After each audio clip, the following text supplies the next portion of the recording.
Listen to me. Today is the day you stop lying to yourself. Today is the day you stop saying, I can't. I'm tired. I'm tired. I'll start tomorrow. Or I don't have time. Because the truth is, excuses don't make your life easier, they make it smaller. Every excuse you make is a wall you build between you and your dream. You say you want success, but success doesn't come to people who negotiate with effort. Success comes to the ones who show up when they don't feel like it. When your alarm rings at 5 a.m. Your dream is asking, how bad do you want me? And if you hit snooze, that dream rolls over and goes back to sleep too. Stop blaming your past. Stop blaming your parents. Stop blaming your boss. Stop blaming your circumstances. Because there are people right now with fewer resources, less support, more pain, more pressure, and they're still winning. Why? Because they decided excuses are not an option. Excuses sound nice, they feel comfortable, they protect your ego, but they also steal your future. Every time you say, I'll do it later, you're really saying my goals aren't important. And if your goals aren't important to you, they won't be important to anybody else. Greatness requires ownership. Ownership means you stand up and say, if it's going to happen, it's on me. Not luck, not chance, not somebody else. You take responsibility for your time, your effort, your habits, your mindset. Because once you own your life, you control your life. You don't need perfect conditions, you need commitment. The rain doesn't stop champions. The noise doesn't stop champions. The fear doesn't stop champions. Champions don't wait for motivation. They become disciplined. And discipline is doing what needs to be done, even when you don't feel like doing it. You want to know why some people win and others don't? Winners decide once. Losers decide every day. Winners say, this is what I'm doing.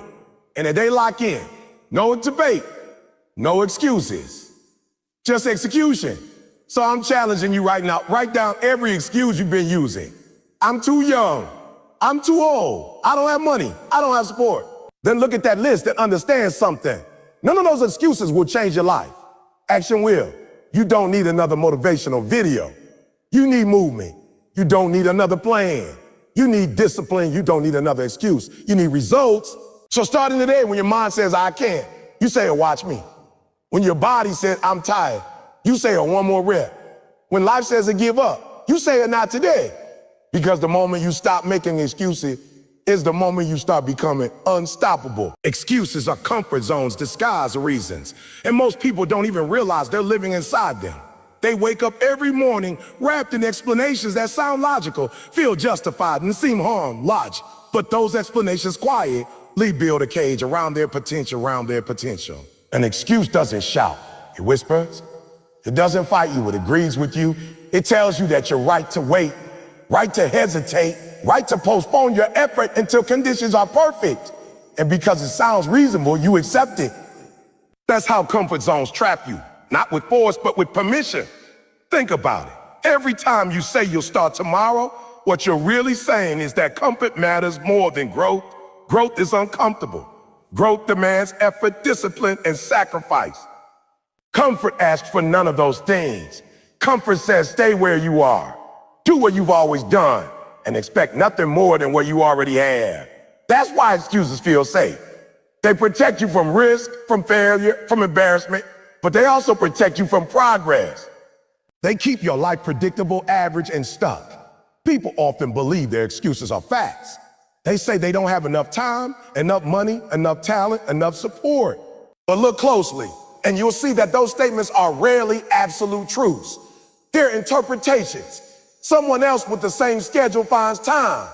Someone else with fewer resources builds success. Someone else with less talent trains until skill replaces limitation.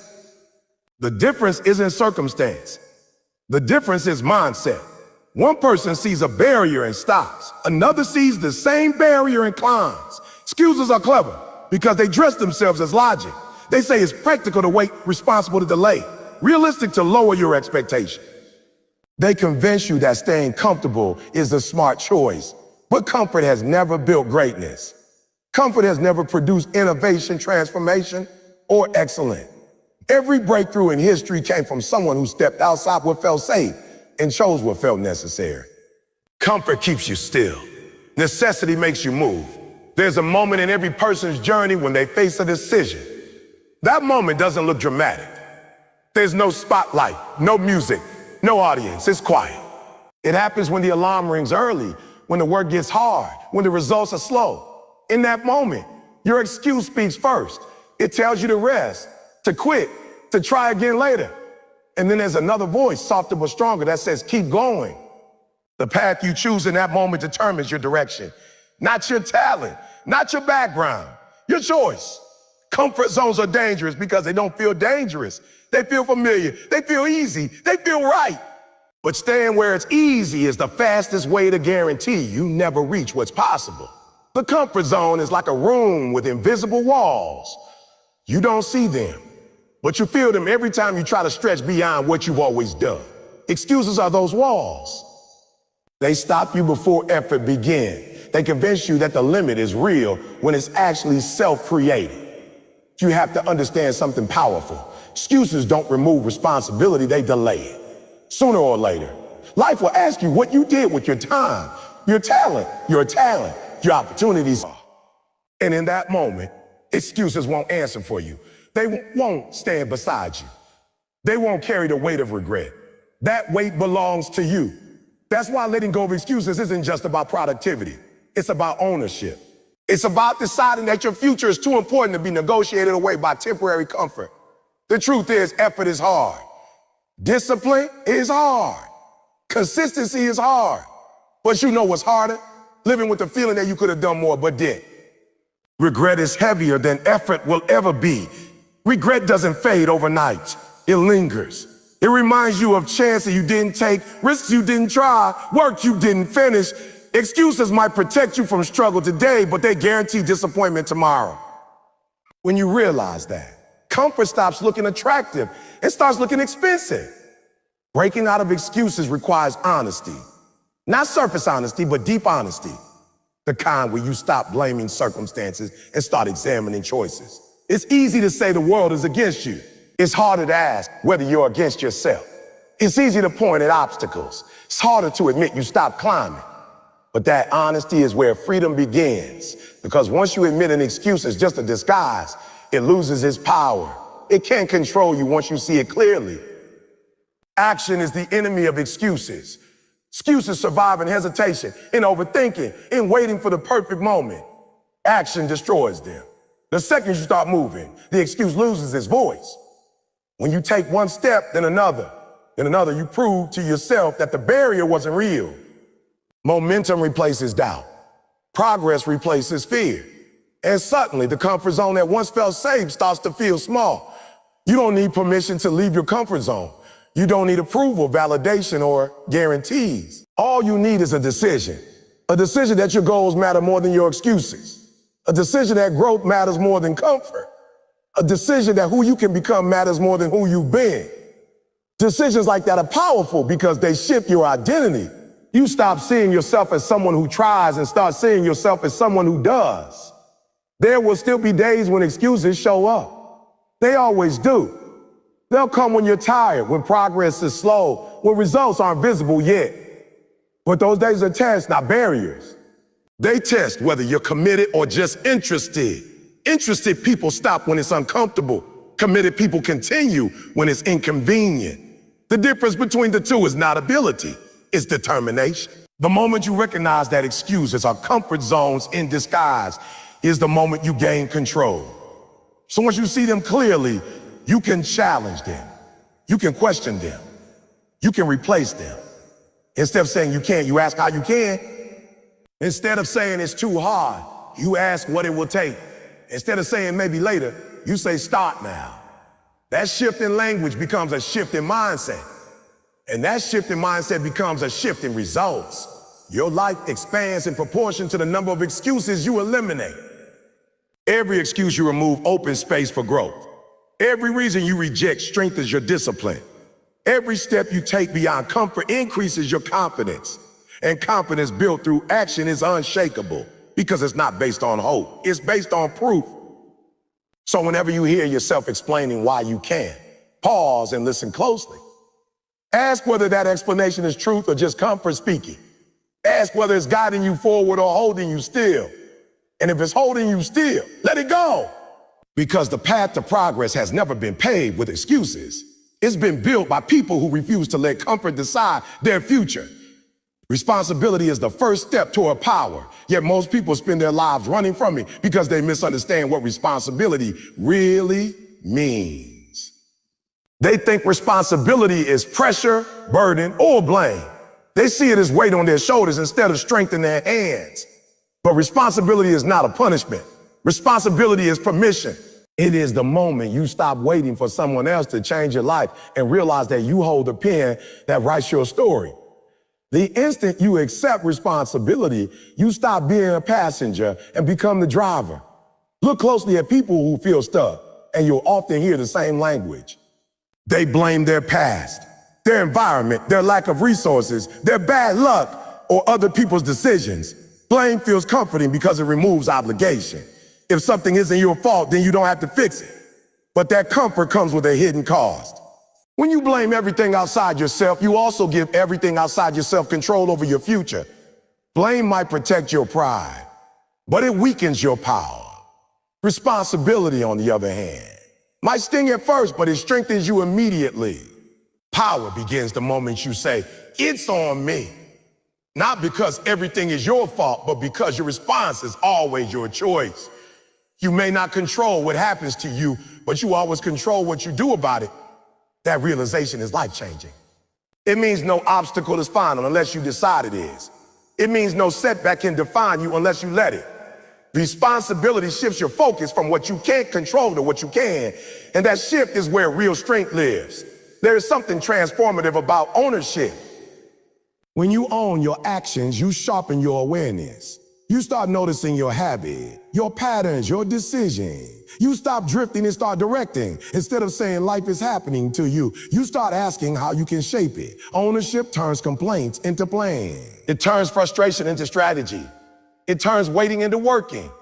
That is why responsibility is powerful. It forces movement. It refuses to let you sit still in excuses.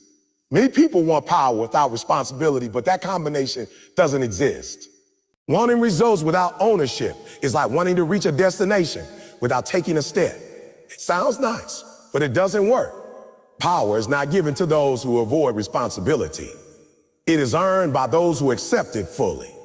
When you accept responsibility, you build trust with yourself. You prove that you can rely on your own word, your own discipline, your own effort. That self-trust becomes confidence, and confidence is one of the strongest forms of power a person can possess. Responsibility also changes how you see obstacles. Instead of seeing them as stop signs, you start seeing them as instructions. A problem becomes a question. What can I do about this? A setback becomes feedback. What can I learn from this? A failure becomes a lesson. How can I improve? This mindset doesn't deny difficulty. It transforms it. It takes the same situation that defeats one person and turns it into fuel for another. The difference isn't luck. The difference is ownership.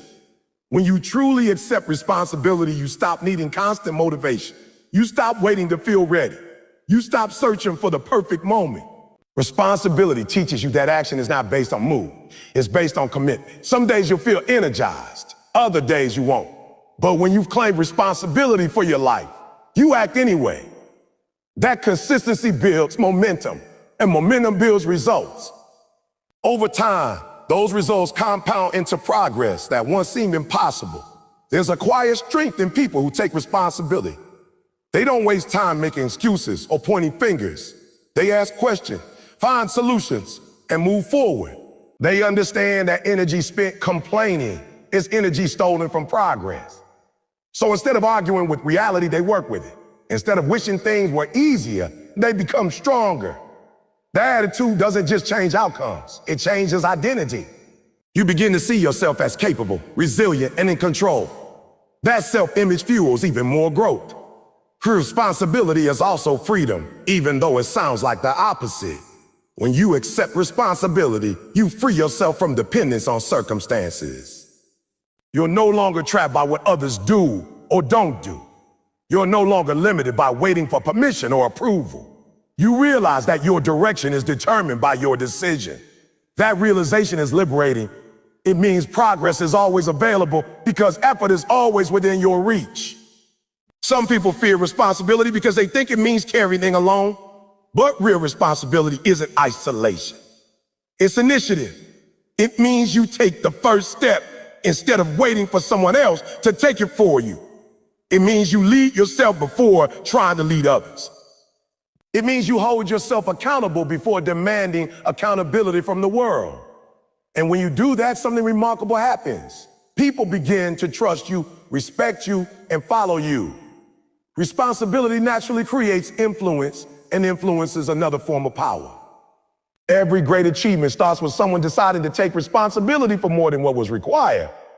They didn't say, "That's not my job." They said, "I'll handle it." They didn't say, "Someone should fix this. I'll start." That willingness to step forward separates those who dream from those who accomplish. Responsibility is the dividing line between intention and action. Without it, goals remain wishes. With it, wishes become plans. You don't have to take responsibility for your whole life all at once. Power often begins with small ownership, taking responsibility for waking up on time, for finishing what you start, for keeping promises to yourself, for showing up even when it's inconvenient. Those small acts seem ordinary, but they build extraordinary discipline. And discipline is power in its purest form because it means you can rely on yourself no matter what you feel. As you practice responsibility, you'll notice something else. Your excuses start disappearing. They don't vanish because life gets easier. They vanish because you stop needing them. You realize excuses don't solve problems. They only delay solutions. Responsibility, on the other hand, forces progress. It might be slow. It might be difficult, but it's always forward. And forward movement, no matter how small, is still victory over stagnation. There will be moments when responsibility feels heavy.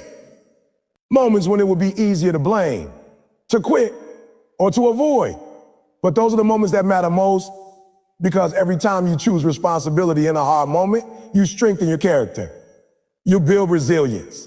You prove to yourself that you are stronger than your circumstances. And once you know that, fear loses its grip. Doubt loses its voice. Hesitation loses its hold. Power doesn't arrive suddenly. It grows. It builds layer by layer, decision by decision, action by action. Responsibility is the foundation of that growth. Without it, nothing stable can stand. With it, everything becomes possible. The more responsibility you accept, the more capable you become. The more capable you become, the more confident you feel.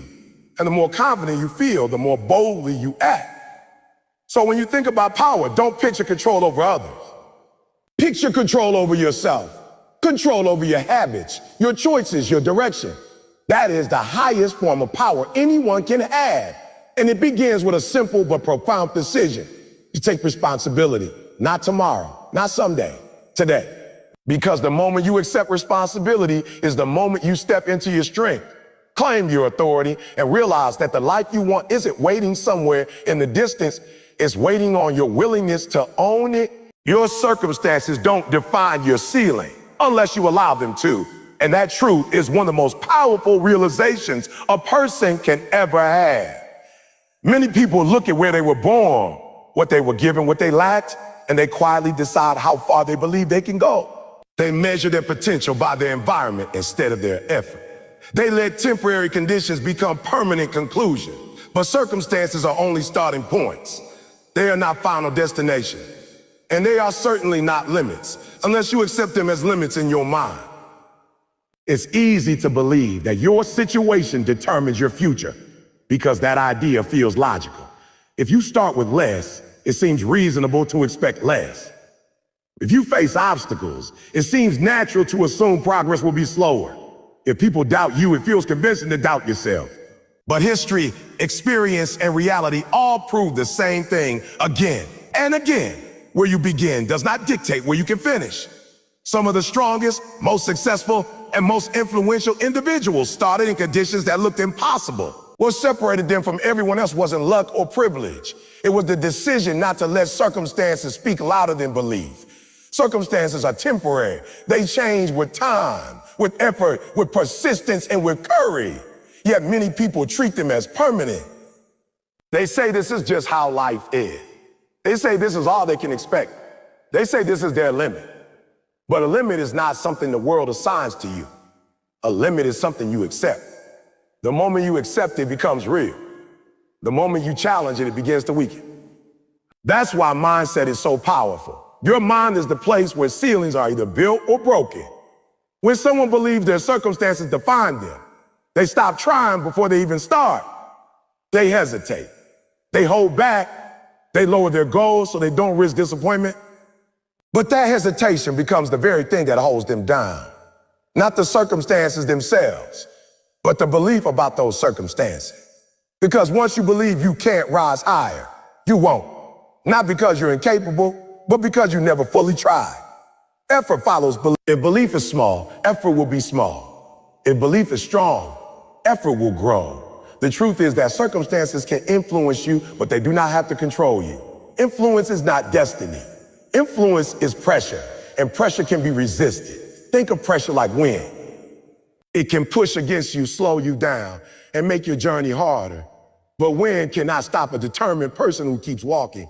It may take more strength, more patience, more persistence, but progress is still possible. The wind does not decide your direction. You do. One of the greatest shifts you can make in your life is to stop asking what your circumstances are and start asking what you can do with them. That question changes everything. Instead of focusing on what you lack, you focus on what you can use. Instead of complaining about what you don't have, you maximize what you do have. That mindset turns limitations into tools. It transforms obstacles into training. It makes challenges serve your growth instead of stopping it. People who rise beyond their circumstances share one powerful trait. They refuse to let their current reality predict their final outcome. They see their situation as a chapter, not the whole story. They understand that struggle is not proof of failure. It is proof of effort. It is proof of movement. It is proof that they are trying. And trying is always stronger than surrendering. Because as long as you are trying, you are still changing. As long as you are changing, your circumstances are not fixed. Your ceiling is not built by your environment. It is built by your decisions. Every choice you make either raises that ceiling or lowers it. Choosing discipline raises it.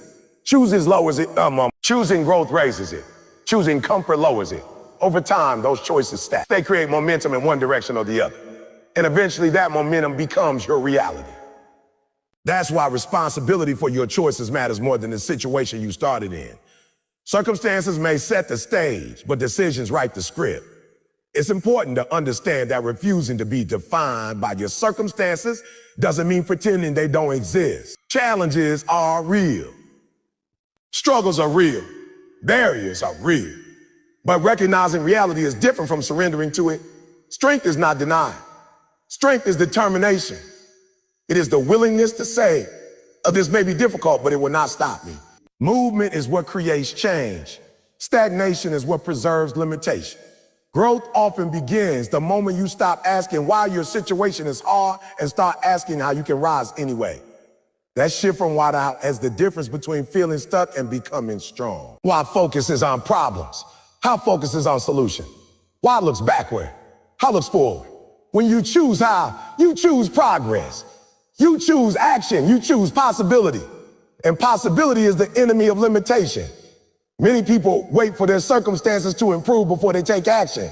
They say they'll start when things get easier, when they have more resources, when they feel more confident. But waiting for perfect conditions is one of the fastest ways to stay exactly where you are. Progress doesn't begin when circumstances change. Circumstances begin to change when you take progress seriously. Action is what shifts reality. Effort is what reshapes opportunity. Movement is what creates momentum. Your story is not written by where you stand right now, written by where you stand right now. It is written by what you decide to do next. Every step forward challenges the idea that your situation defines you. Every effort you make proves that your potential is larger than your present. Every time you refuse to quit, you raise your ceiling a little higher. Over time, those small increases add up. They turn what once seemed impossible into something achievable, and what once seemed distant into something within reach. The most powerful thing you can remember is this. Ceilings are not fixed structures. They are adjustable limits. And the person who adjusts them is you. not your past, not your environment, not your doubts.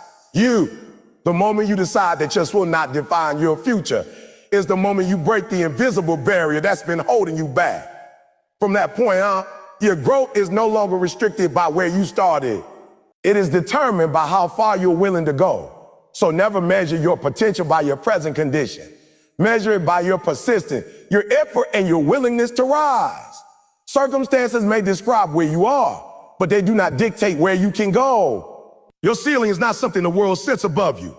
It is something you either accept or push higher. And if you choose to push, if you choose to rise, if you choose to believe that your future can be bigger than your current reality, no circumstance, no matter how difficult, can truly hold you down. Because the only real limit is the one you refuse to challenge. And once you challenge it, it stops being a ceiling and starts becoming a doorway. Discipline beats motivation every time, because motivation is a feeling and feelings are unreliable. They change with the weather, with your mood, with your level of comfort, with how much sleep you got, and with how many obstacles show up in your path. Motivation can make you feel unstoppable in one moment and completely drained in the next. Discipline, on the other hand, does not ask how you feel. Discipline asks what needs to be done. That is why it wins. Motivation might get you started, but discipline is what keeps you moving long after the excitement fades. People love motivation because it feels good. It gives you a rush of energy and a burst of confidence. It makes you believe that anything is possible. But the problem is that motivation is temporary. It's like a spark. It can light a fire, but it cannot keep the fire burning by itself. Sooner or later, the spark disappears. And when it does, most people stop working. They think the loss of motivation means they've lost their drive. In reality, they just never built discipline. Discipline is different. Discipline is different. It's steady. It's consistent. It is dependable. It shows up on the days when you're tired, when you're stressed, when you're bored, and when you rather be doing anything else. Discipline doesn't disappear when things get hard. It becomes stronger. That's because discipline is not based on emotion. It is based on decision. When you decide that something must be done, discipline turns that decision into action again and again until progress becomes unavoidable. The truth most people don't want to hear is that motivation is overrated. It's nice, it's exciting, it's inspiring, but it's not enough. If motivation were enough, everyone who felt inspired would succeed. Everyone who watched a powerful video would change their life. Everyone who set a New Year's goal would achieve it. But that's not what happens. Inspiration fades, enthusiasm drops, and goals get abandoned. Not because people are incapable, but because they relied on motivation instead of discipline. Discipline is what carries you when motivation is gone. It's what gets you out of bed when your mind tells you to sleep longer. It's what pushes you to practice when you feel like resting. It's what keeps you focused when distractions are calling your name. Discipline is the voice that says, keep going, when every excuse is begging you to stop. And the more you listen to that voice, the louder it becomes. Over time, discipline stops feeling like effort and starts feeling like identity. One of the most powerful things about discipline is that it builds trust with yourself. Every time you do what you say you would do, you strengthen that trust. You prove that your words mean something.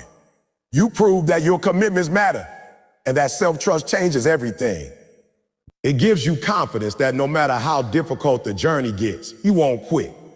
Motivation might make you believe you can succeed, but discipline proves that you will keep trying until you will keep trying until you do. Motivation waits for the right move. Discipline creates the right act. Motivation depends on excitement. Discipline depends on structure. Motivation needs inspiration. Discipline needs a plan. That's why disciplined people outperform motivated people in the long run. They don't rely on feelings. They rely on systems. They build routines that carry them forward automatically, so they don't have to argue with themselves every day about whether or not they should work. The decision has already been made. There will be mornings when you don't feel like trying. There will be evening when you want to quit. There will be moments when progress seems slow and results seem far away. Those are the moments when motivation disappears. If motivation is your only fuel, that's where your journey ends. But if discipline is your foundation, that's where your strength begins. Because discipline doesn't care how far you still have to go. It only cares that you take the next step. Discipline also removes the drama from success. When you depend on motivation, everything feels intense. You're either extremely driven or completely unproductive. You're either all in or totally out. But discipline replaces those extremes with stability. It teaches you that progress is not about emotional highs. It's about steady effort. It's about showing up consistently, even when the work feels ordinary. And that consistency, repeated day after day, creates results that look extraordinary from the outside. Many people think discipline is restrictive, but in reality, it is free. It frees you from procrastination, from indecision, from the endless cycle of starting and stopping. It frees you from the stress of unfinished goals and broken promises. Discipline gives you direction. It gives you momentum. It gives you control. Instead of being pushed around by your feelings, you become guided by your purpose. And purpose is far more powerful than motion. Building discipline is not complicated, but it is challenging. It starts with small actions done consistently, waking up when you say you would, finishing what you start, practicing when you don't feel like it, choosing effort over ease. Each small act strengthens your self-control like a muscle. The more you use it, the stronger it gets. Eventually, what once felt difficult becomes natural. What once required effort becomes routine. And once discipline becomes part of who you are, success stops feeling impossible and starts feeling inevitable. The greatest advantage discipline gives you is resilience. Life will test you. Plans will fail. Obstacles will appear. Motivation will vanish. But discipline will still be there, steady and unshaken, reminding you to continue. It doesn't promise that the road will be easy. It promises that you will keep walking. And as long as you keep walking, you are still progressing. So stop waiting to feel motivated before you act. Stop telling yourself you'll start when you feel ready. Feelings are unpredictable, but discipline is dependable. If you want real progress, choose discipline over motivation every single time. Because motivation can spark your journey, but only discipline can finish it. Understand this clearly. The people you admire are not the people who always feel motivated. They are the people who train themselves to act regardless of emotion. They learned to separate feeling from function. They understood that success is not built on bursts of excitement, but on repetition of effort. While others waited to feel ready, they prepared. While others searched for inspiration, they executed. While others talked about goals, they worked on them quietly. That's the hidden power of discipline. It operates whether anyone is watching or not. It continues whether applause exists or not. It persists whether results appear quickly or slowly. And because it persists, it produces. Over time, that production compounds into skill, into confidence, into achievement. Suddenly, people call them talented, gifted, or lucky, not realizing that what they are really seeing is the visible result of invisible discipline practice day after day. So if you truly want an advantage in life, don't chase motivation. Build discipline. Protect it. Strengthen it. Rely on it. Because when motivation fades, discipline remains. And the one thing that remains is always more powerful than the thing that comes and goes. Choose what lasts, commit to what works, and you will rise while others wait, proving through action that discipline truly defeats motivation every single time. Delay is the enemy of destiny because time is the one resource you can never reclaim once it slips through your hands. You can earn more, learn more skills, meet new people, and rebuild after failure. But you cannot rewind a single minute that has passed. Every moment, you postpone action. You quietly give away a piece of your future. Delay doesn't always look dangerous. It often looks harmless. Like telling yourself you'll start tomorrow, next week, or when conditions feel better. But what feels harmless in the present can become harmful over time because destiny is not built on intention. It's built on execution. Most people don't realize how powerful delay really is. They think it's just waiting, just resting, just taking a break. But delay is rarely neutral. It is either moving you closer to your goal or farther away from it. When you delay action, opportunities don't freeze and wait politely for you to return. They move, they pass, they shift towards someone who is ready to act. Life rewards motion, not hesitation. The world responds to those who step forward, not those who stand still planning their first step forever. Delay is dangerous because it disguises itself as preparation. It tells you that you need more time, more research, more certainty, more confidence before you begin. It convinces you that waiting is wise and postponing is responsible. But often that voice is not wisdom. It is fear wearing the mask of logic, fear of failing, fear of judgment, fear of imperfection. Instead of admitting fear, people call it timing. They say it's not the right moment yet.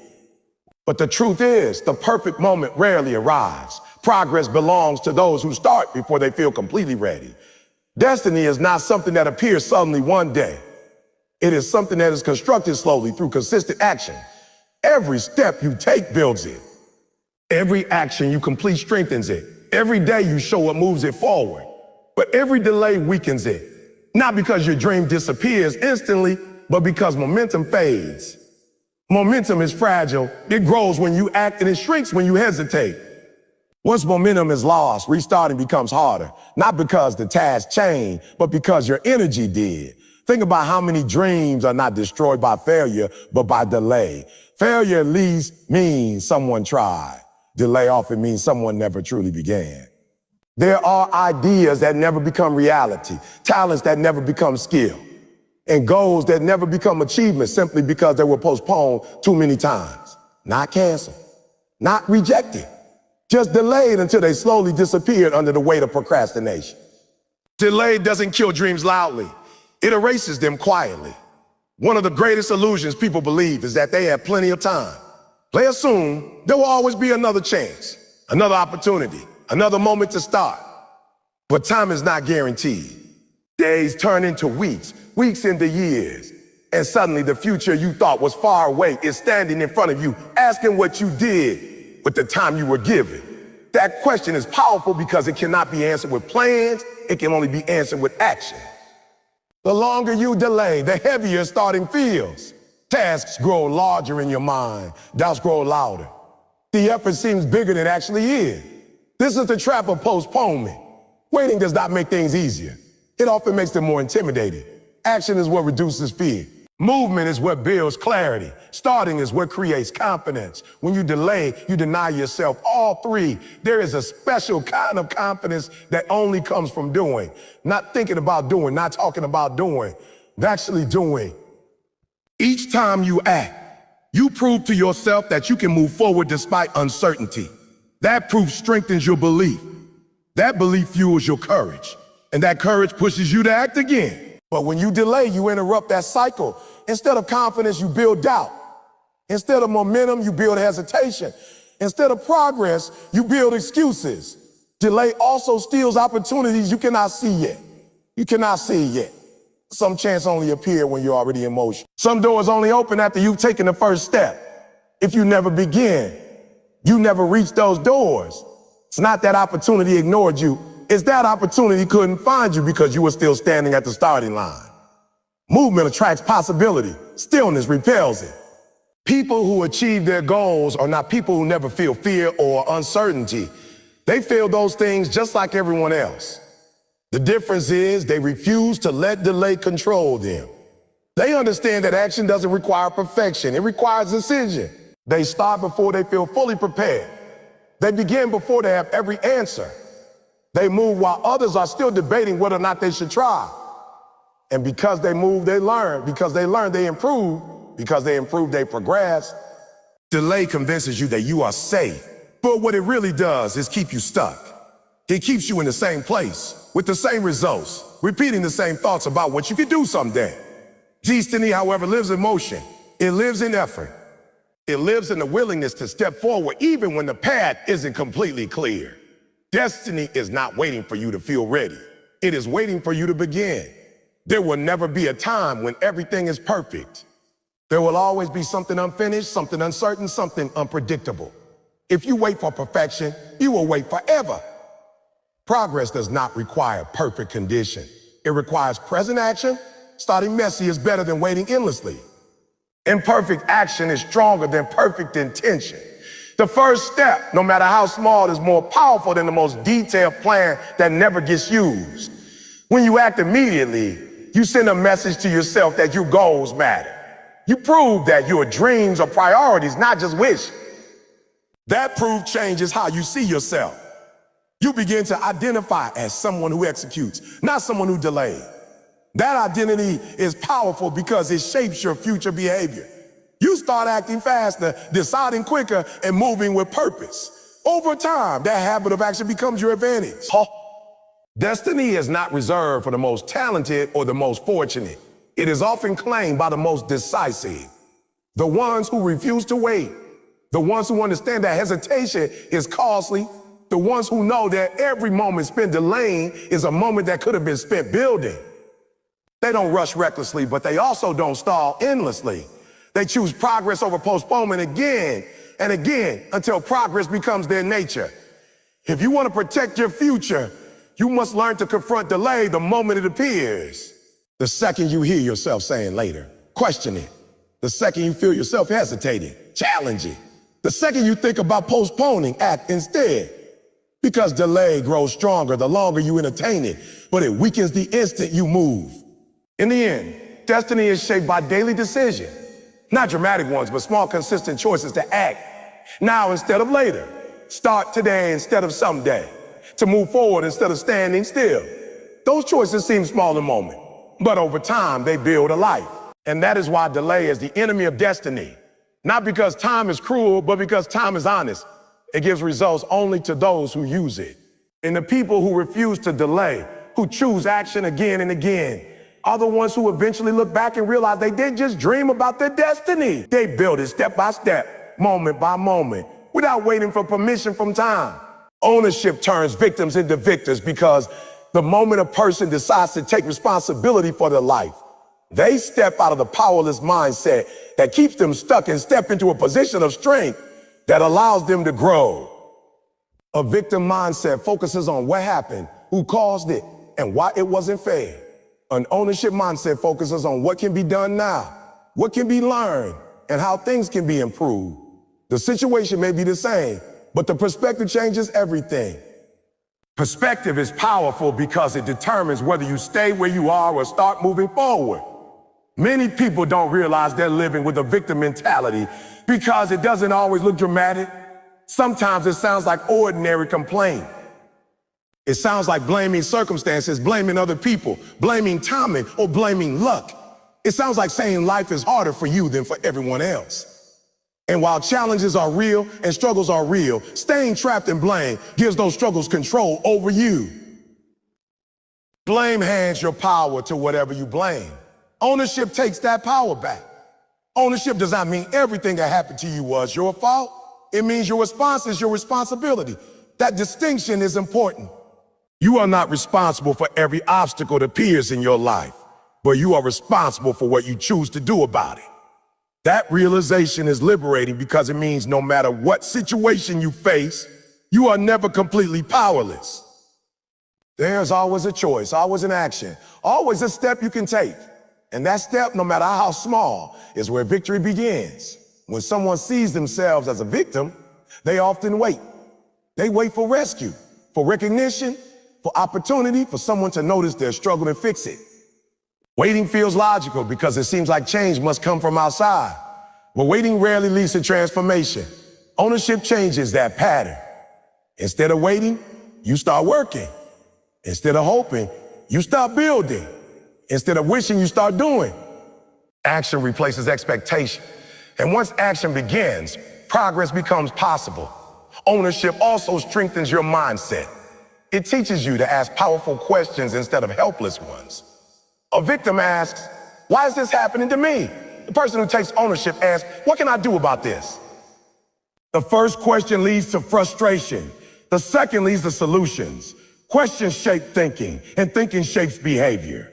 When you consistently ask solution-focused questions, your mind begins searching for answers instead of excuses. That shift alone can change the direction of your life. There's something incredibly empowering about realizing that your effort matters more than your circumstances. Circumstances can influence your path, but they don't have to define your destination. Ownership reminds you that while you may not control every event, you always control your attitude, your effort, and your persistence. Those three things are powerful enough to change outcomes over time. They may not create instant results, but they create steady progress. And steady progress is stronger than sudden luck. People who embrace ownership develop resilience. They don't collapse when things go wrong because they understand that setbacks are part of growth. Instead of seeing difficulty as proof they can't succeed, they see it as training. They adapt. They adjust. They try again. Each challenge becomes a lesson instead of a defeat. That mindset is what separates those who rise from those who remain stuck. The difference isn't talent or background. It's the willingness to own the process. Ownership also builds confidence, and not the loud, temporary kind that depends on praise. It builds quiet, lasting confidence rooted in evidence. Every time you take responsibility and follow through, you prove to yourself that you can handle challenges. That proof becomes belief. That belief becomes courage. And that courage allows you to face even bigger challenges without fear controlling you. Confidence built this way cannot be easily shaken because it is based on experience, not opinion. One of the most powerful transformations happens when you stop saying, "This is happening to me," and start saying, "This is happening for me to grow." That simple shift changes your relationship with difficulty. Problems stop looking like punishments and start looking like preparation. Obstacles stop looking like barriers and start looking like opportunities to become stronger. When you see life this way, you stop feeling attacked by circumstances and start feeling trained by them. Ownership also eliminates excuses. Excuses thrive in environments where responsibility is avoided. But when you fully accept ownership, excuses lose their purpose. You don't need them anymore because you're no longer trying to escape responsibility. Instead, you're using responsibility as fuel. You understand that every excuse you remove increases your strength. Every reason you reject increases your discipline. Every action you take increases your momentum. Becoming a victor doesn't mean life suddenly becomes easy. It means you become stronger. Challenges will still exist. Obstacles will still appear. Difficult days will still come. But instead of feeling defeated by them, you face them with determination. Victory is not the absence of struggle. It is the decision not to surrender. Ownership gives you that decision. It reminds you that even when you cannot control the storm, you can still control how you steer your ship. Another powerful effect of ownership is clarity. When you stop blaming everything around you, you begin to see yourself more honestly. You recognize your habits, your patterns, your strengths, and your weaknesses. That awareness is not meant to discourage you. It is meant to guide you. Because once you see clearly, you can improve intentionally. You can change what isn't working. You can strengthen what is. Growth becomes deliberate instead of accidental. Ownership also inspires others. People are drawn to those who take responsibility because responsibility signals strength and reliability. When others see you refusing to complain, refusing to quit, and refusing to make excuses, they notice. Your example becomes proof that progress is possible. Without saying a word, you show them that circumstances don't have to control them either. In that way, ownership doesn't just transform you. It creates a ripple effect that can influence everyone around you. The journey from victim to victor is not a single decision. It is a daily commitment. Every day you choose whether you will blame or build, complain or create, wait or work. Each choice shapes your identity. Over time, those choices form habits, and those habits form character. Character is powerful because it determines how you respond when life tests you. A strong character stands firm. A weak one collapses. Ownership is what strengthens that character day by day. You don't have to change your entire life overnight to become a victor. Transformation often begins with small acts of responsibility. Finishing where you start, keeping promises to yourself. Keeping promises to yourself. What do you mean? Admitting mistakes instead of hiding them. Learning instead of complaining. Those actions may seem simple, but they are the building blocks of personal power. As they stack up, they create momentum. And momentum makes growth feel natural instead of forced. In the end, ownership is the dividing line between those who feel stuck and those who move forward. It is the force that turns pain into purpose, struggle into strength, and setbacks into stepping stones. The moment you accept ownership, you stop seeing yourself as someone life happens to and start seeing yourself as someone who can shape what happens next. That shift changes everything because it places the direction of your life back into your hands. And once your life is in your hands, you are no longer a victim of circumstance. You are a builder of possibility, a creator of progress, and a person capable of rising no matter where you started. No matter where you started. That is why ownership turns victims into victors, not through magic, not through luck, but through the steady, powerful decision to take responsibility, take action, and refuse to give up control of the future you are capable of creating. Winners act first and justify later because they understand something most people never fully grasp. Action creates clarity, while hesitation creates doubt. The average person waits for perfect understanding before they begin. They want every detail mapped out, every risk eliminated, every outcome guaranteed. But life rarely offers that kind of certainty.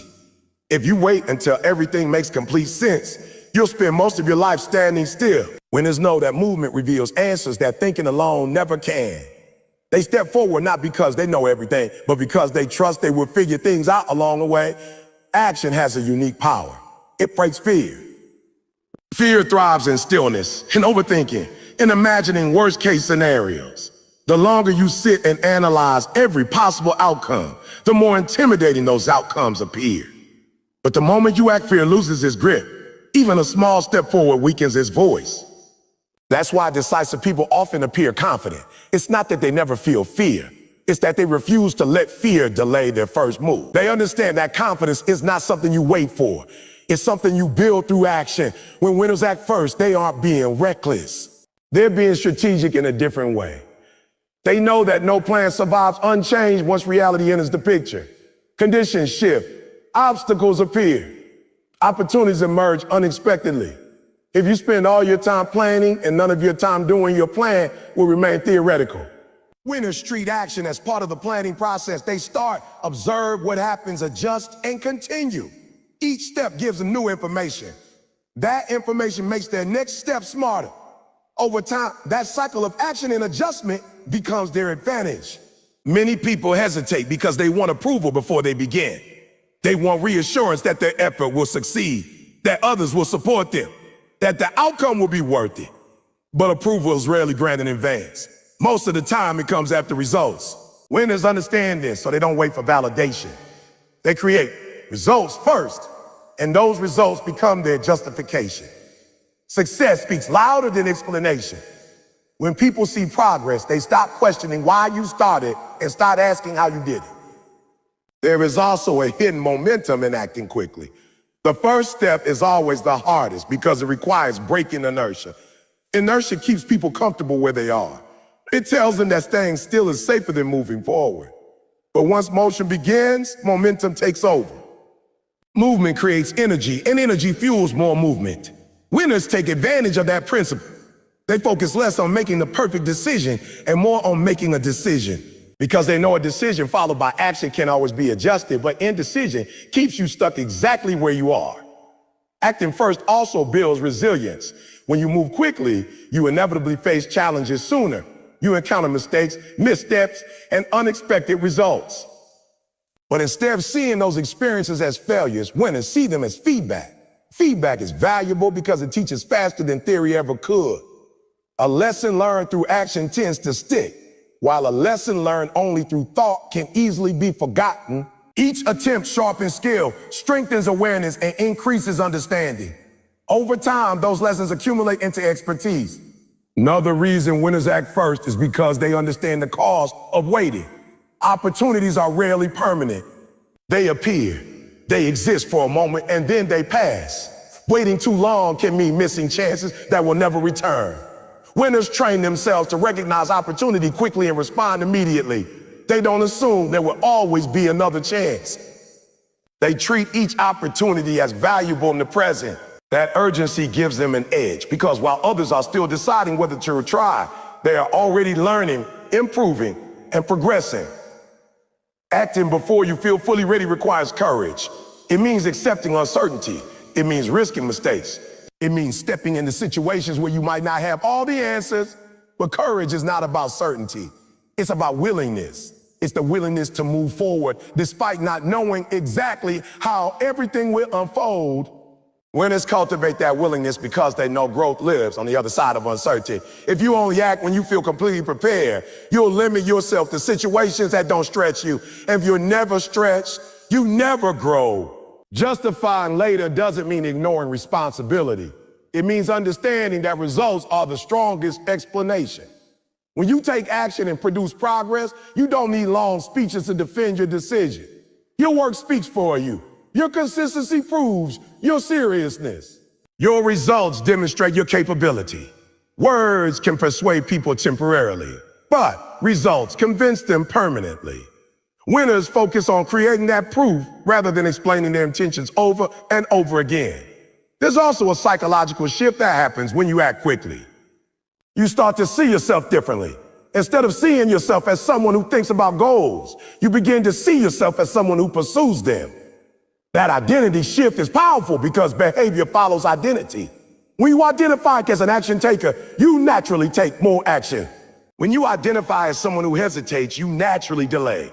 Winners intentionally reinforce an identity of decisiveness by practicing it daily, even in small choices. People often assume that successful individuals have some special quality that makes action easy for them. In reality, most of them simply train themselves to move before doubt could stop them. Doubt grows with time. The longer you wait, the louder it becomes. Acting quickly cuts doubt off before it has a chance to take control. It's like stepping through a door before your mind has time to convince you not to. That habit of immediate movement becomes a shield against overthinking. Acting first also strengthens intuition. Intuition is not magic. It's the result of experience. The more actions you take, the more situations you encounter. The more situations you encounter, the more patterns you recognize. Over time, those patterns allow you to make faster and smarter decisions. But intuition cannot develop without action. If you never step forward, you never gather the experiences that sharpen your instincts. Winners understand this, so they prioritize doing over endless analyzing. There is a certain boldness in choosing action over hesitation. It sends a message to yourself and to the world that you trust your ability to handle what comes next. That trust is empowering. It replaces fear with focus. It replaces doubt with determination. And it turns challenges into opportunities to prove your capability. Each time you act despite uncertainty, you reinforce that trust. Each time you hesitate, you weaken it. Over time, those choices shape your confidence and your results. Acting first doesn't guarantee immediate success, but it guarantees progress. Even when outcomes aren't perfect, you gain knowledge. Even when results aren't ideal, you gain experience. Progress is valuable because it moves you forward. Standing still may feel safe, but it produces nothing. Movement, even imperfect movement, creates possibility. And possibility is where breakthroughs are born. Life rarely rewards those who wait for perfect conditions. It rewards those who are willing to begin with imperfect ones. Winners accept that truth early. They stop asking whether the timing is flawless and start asking whether the opportunity is real. If it is, they move. They trust that adjustments can be made later, lessons can be learned later, and improvements can be applied later. But action must happen now. That habit of acting first is what separates dreamers from achievers. Dreamers imagine what could be. Achievers step forward and test what could be. Dreamers wait for certainty. Achievers create certainty through effort. Dreamers explain why they haven't started yet. Achievers start and let their results explain everything. That is why winners act first and justify later. Not because they have all the answers, but because they know the answers are waiting on the other side of action. And the only way to reach them is to move before hesitation has the chance to hold them back. Consistency destroys excuses because excuses survive on inconsistency. They depend on gaps, delays, interruptions, and hesitation. Excuses grow stronger when your effort is unpredictable, when your focus comes and goes, and when your discipline only appears when you feel motivated. But consistency is different. Consistency is steady, reliable, and persistent. It shows up whether you feel like it or not. It operates whether conditions are perfect or messy, and because it keeps showing up, it leaves no room for excuses to survive. Excuses need absence to exist. Consistency removes that absence. Most people don't fail because they lack talent or potential. They fail because they lack consistency. They start strong and then fail. They push hard for a few days and then stop. They work when it feels exciting and quit when it feels routine. In those gaps, excuses slip in. They whisper reasons to pause, to delay, to wait until tomorrow. And tomorrow becomes next week. And next week becomes someday. That's how progress disappears. Not through dramatic failure, but through quiet inconsistency. Consistency is powerful because it turns effort into habit. When something becomes a habit, it stops feeling optional. It becomes part of your routine, part of your identity, part of who you are. Habits remove the need for daily debate. You don't wake up asking whether you should act. You wake up knowing you will. That certainty is what weakens excuses. Excuses try to argue, but habits don't negotiate. They simply continue. There's a difference between intense effort and consistent effort. Intense effort looks impressive in short bursts. It can create quick results and strong momentum. But if it isn't sustained, those results fade. Consistent effort may look ordinary in the moment. It may not seem dramatic or exciting, but it compounds, builds layer upon layer of progress until ordinary effort produces extraordinary outcomes. Consistency doesn't rely on bursts. It relies on repetition. And repetition is what transforms skill, strength, and success from possibility into reality. Excuses often sound convincing because they appeal to logic. They say you're too tired, too busy, too stressed, or too distracted. They present reasonable, but consistency doesn't argue with excuses. It ignores them. It replaces discussion with action. It replaces hesitation with movement. When you act consistently, you don't give excuses time to persuade you. You move before doubt has the chance to speak. That habit of immediate action is one of the strongest defenses against procrastination. Another reason consistency is so powerful is because it builds evidence. Every time you show up, you create proof that you can follow through. That proof strengthens your belief in yourself. It reminds you that you are capable of discipline, capable of persistence, capable of finishing what you start. Belief built on evidence is stronger than belief built on hope. Hope can fade when challenges appear. Evidence remains. And the more evidence you collect through consistent action, the harder it becomes for excuses to convince you that you can't continue. Consistency also simplifies your life. When you act regularly, you don't have to constantly restart. Starting is always the hardest part. It requires energy, focus, and willpower. If you stop repeatedly, you force yourself to face that difficult beginning again and again. But when you stay consistent, you stay in motion. Momentum carries you forward. Momentum makes effort feel lighter. Momentum turns difficult tasks into manageable ones. And momentum is something excuses fear, because momentum leaves them behind. People often think consistency requires perfection, but that belief itself can become an excuse. Consistency doesn't mean flawless performance. It means continued effort. It means showing up even when you're not at your best. It means doing what you can with what you have, instead of waiting for the perfect moment to do everything. Imperfect consistency is far more powerful than perfect inconsistency. Small actions repeated daily will always outperform big actions attempted once in a while. There's also a quiet confidence that grows inside people who practice consistency. It's not loud or flashy, but it's strong. It comes from knowing that you can rely on yourself. When you promise to do something and then you do it again and again, you build trust with yourself. That trust becomes discipline. That discipline becomes strength. And that strength becomes freedom. Because once you know you can depend on yourself, you stop fearing challenges. You know you can handle them through steady effort. Consistency changes how you see obstacles. Instead of seeing them as reasons to stop, you see them as things to work through. When you're used to showing up every day, a challenge doesn't feel like a wall. It feels like part of the path. You don't panic. You don't retreat. You adjust and continue.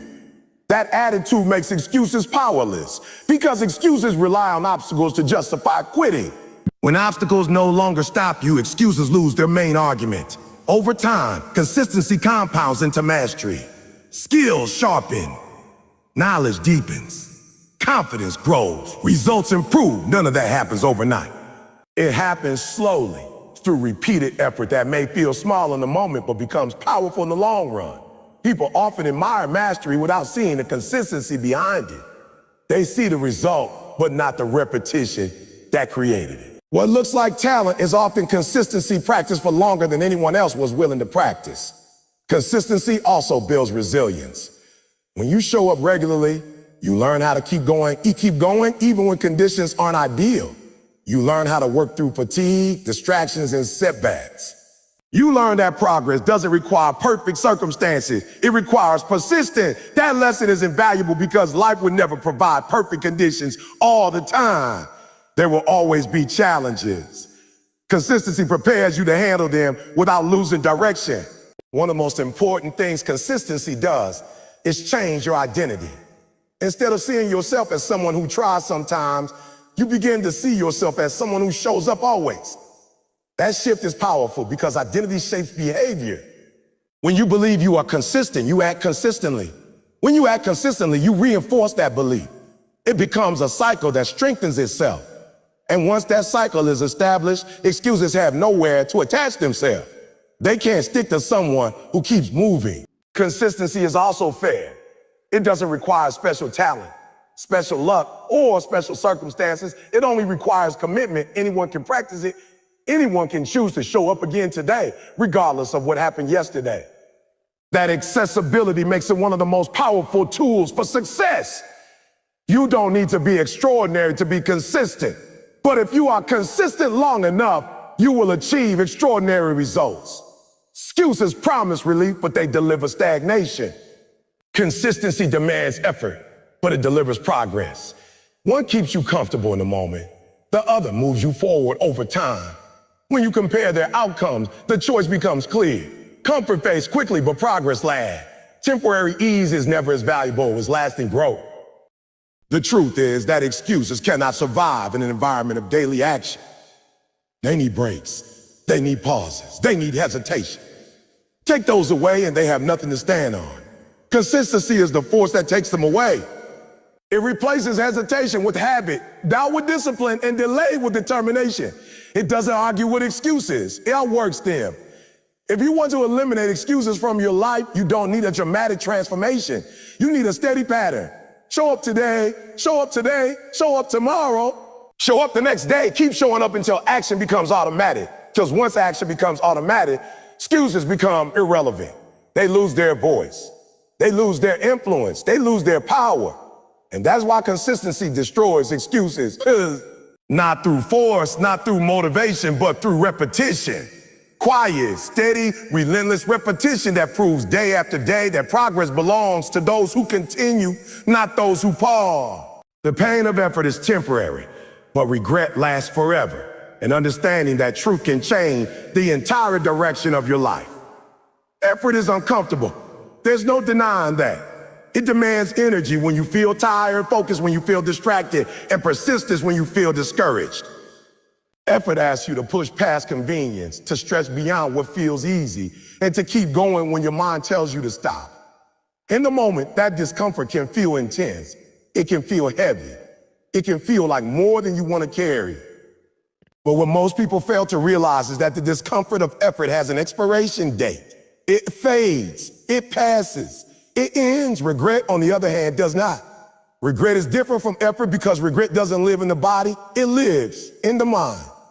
Effort might make your muscles ache or your mind feel strained, but regret settles into your thoughts and stays there. It replays missed chances, ignored opportunities, and unfinished attempts. It whispers questions that can't be answered. What if you had tried? What if you had started? What if you had pushed a little harder? Those questions don't disappear easily. They linger, sometimes for years, sometimes for a lifetime.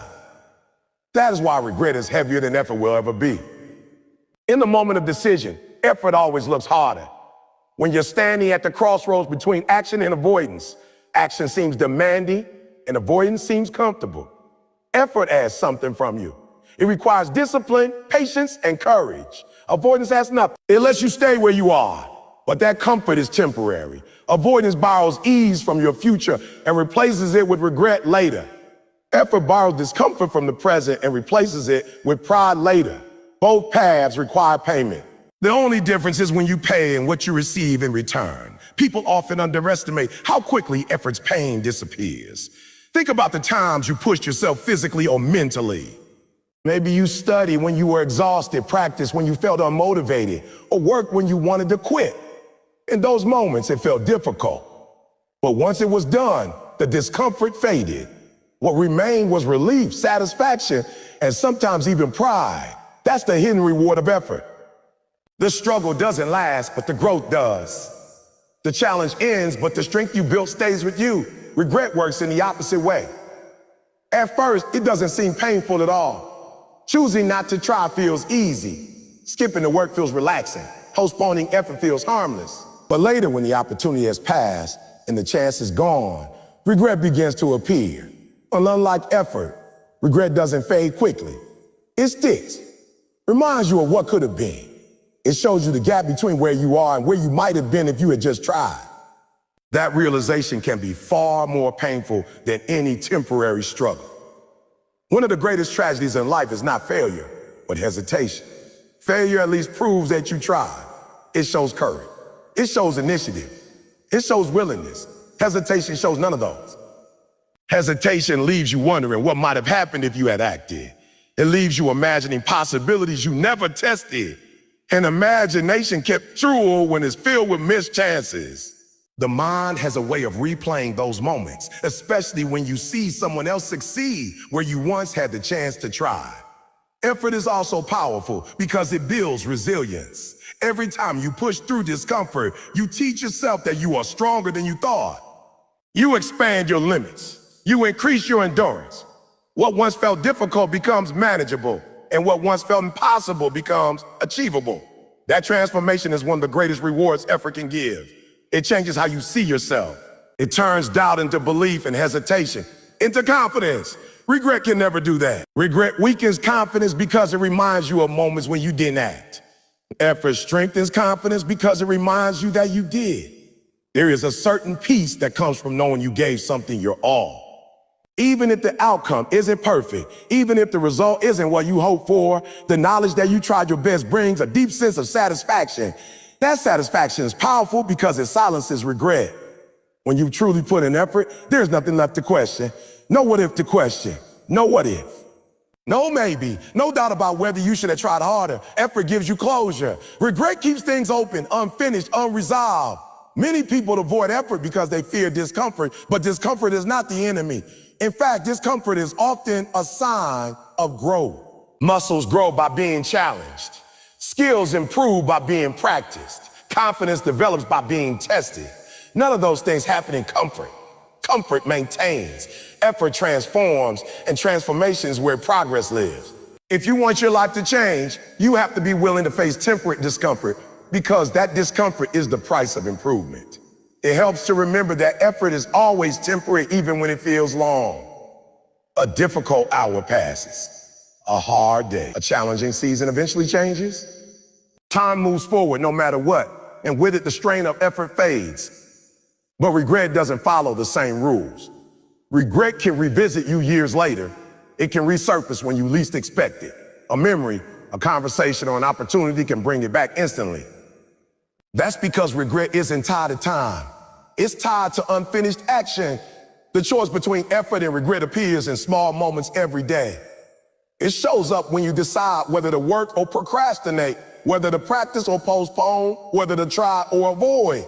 Those decisions may seem minor in the moment, but they add up. Small efforts accumulate into big progress. Small delays accumulate into deep regret. Your future is shaped by which side you choose more often. Courage is not the absence of discomfort. Courage is the decision that something else matters more than comfort. When your goals matter more than ease, effort becomes easier to accept. When your dreams matter more than convenience, discipline becomes easier to maintain. Purpose has a way of making temporary pain feel worthwhile. Without purpose, effort feels like suffering. With purpose, effort feels like investment. There is also freedom in choosing effort. When you commit to trying, you free yourself from the fear of wondering. You free yourself from the burden of uncertainty about what you could have done. Trying gives you answers. Avoiding gives you questions. Answers bring peace. Questions often bring restlessness. That's why people who take action, even when it's hard, often feel lighter than those who avoid action to stay comfortable. As life moves forward, you will forget most of the discomfort you experienced while working hard. You will forget the strain, the fatigue, the stress, but you will remember the results. You will remember the growth. You will remember the moments when you proved to yourself that you could do more than you thought. Those memories become sources of strength. They remind you of what you're capable of. Regret does the opposite. It reminds you of what you didn't do, what you didn't attempt, what you didn't pursue. In the end, everyone experiences pain. The question is which pain you choose, the temporary pain of effort or the lasting pain of regret. One strengthens you, the other haunts you. One builds your future, the other reminds you of what you lost. One fades with time, the other can follow you for years. The decision between them happens in ordinary moments, not dramatic ones. It happens when you decide whether to push forward or hold back. So when you feel the weight of effort pressing on you, remember that it is only passing through. It is not there to stay. It is there to shape you, strengthen you, and prepare you. And when you're tempted to avoid that effort, remember what waits on the other side of avoidance. Because the discomfort of trying may be intense, but it is brief. The discomfort of regret may be quiet, but is lasting. And those who understand that truth choose effort, not because it's easy, but because it leads to a life they will never have to look back on and wish they had lived differently. So now the question is not whether excuses exist. They will always exist. The real question is whether you will continue to give them authority over your life or whether today is a day you finally strip them of their power. Because excuses don't control anyone by force, they only control those who agree with them. They only rule the mind that listens to them. And once you decide that their voice is no longer welcome, their influence begins to fade. That decision, that single moment of commitment is where transformation begins. Not tomorrow, not next week. Right now in this very breath, in this very second, in this very choice. You have to understand something powerful about yourself. You were not designed to live a life of hesitation. You were not built to stand still while your dreams move further away. You were not created to watch others rise while you remain where you are. There's something inside you that was made for growth, something inside you that was meant to stretch, to climb, to fight, to achieve. But that part of you cannot breathe in a life filled with excuses. Excuses suffocate potential. They silence ambition. They delay destiny. And the longer you entertain them, the heavier they become until they feel like chains holding you in place. But chains can be broken, not by wishing, not by complaining, not by waiting for motivation. Chains are broken by decision, followed by action. The moment you decide that your goals matter more than your comfort, something shifts. The moment you decide that progress matters more than convenience, something awakens, something awakens. The moment you decide that your future deserves more than your excuses, something ignites inside you. And once that fire's lit, it doesn't matter how many obstacles appear. Fire doesn't ask permission to burn. It burns because that's what it was created to do. And when your determination catches fire, excuses don't stand a chance. Think about how many opportunities are waiting for you on the other side of discipline. Opportunities you can't see yet. Doors you haven't opened yet. Victories you haven't experienced yet. They are not far away because they are impossible. They are far away because they require effort to reach. And effort is exactly what excuses try to prevent. Excuses want you comfortable, distracted, and delayed. They want you convinced that later is a better time than now. But later is the favorite hiding place of failure. Later is where dreams go to disappear. Later is where potential fades quietly without ever being tested. And action, even small action, is stronger than the most convincing excuse. One step forward is stronger than 1,000 reasons to stay still. One effort is stronger than 100 doubts. One disciplined choice is stronger than a lifetime of hesitation. Progress does not demand perfection. It demands movement. It demands that you refuse to stay where you are. It demands that you prove through your actions that you are serious about becoming more than you were yesterday. There will be days when it feels hard. Days when your energy is low, when your focus is scattered, when your motivation is nowhere to be found. Those days are not signs to stop. Those days are tests. They are moments to ask you one simple question. Are you committed or are you interested? Because interested people work when it's easy. Committed people work when it's difficult. Interested people show up when they feel like it. Committed people show up because they said they would. And the difference between those two mindsets is the difference between wishing for results and earning them. Understand this clearly. You don't defeat excuses by fighting them once. You defeat them by outgrowing them daily. Every time you act instead of delaying, you weaken them. Every time you persist instead of quitting, you silence them. Every time you discipline yourself instead of distracting yourself, you rise above them. Growth is not a single victory. It is a pattern of victories repeated over time. And that pattern becomes your new normal, your new standard, your new identity. One day, if you stay consistent, you will look back at the person you used to be and barely recognize them. You'll remember the doubts that once stopped you, the fears that once froze you, the excuses that once convinced you to wait. And you'll realize that none of them were as powerful as they seemed. They only felt powerful because you listened to them. The moment you stopped listening, they lost their authority. The moment you started acting, they lost their grip. The moment you chose discipline, they lost their voice. That realization is freeing. It shows you that your progress was never controlled by outside forces. It was always influenced most by your own decisions. And if your decisions have that kind of power, imagine what happens when you fully commit to making the right one. Imagine what happens when your habits align with your goals. Imagine what happens when your daily actions match your deepest ambitions. That is when momentum becomes unstoppable. That is when growth becomes inevitable. That is when your life begins to change in ways you once thought were impossible. So stand up mentally, stand up emotionally, stand up spiritually, draw a line between who you are and who you are becoming. Leave the excuses on the side you are walking away from. They belong to your past, not your future. Your future belongs to effort, to discipline, to persistence, to courage. Your future belongs to the version of you that refuses to quit, refuses to delay, refuses to settle.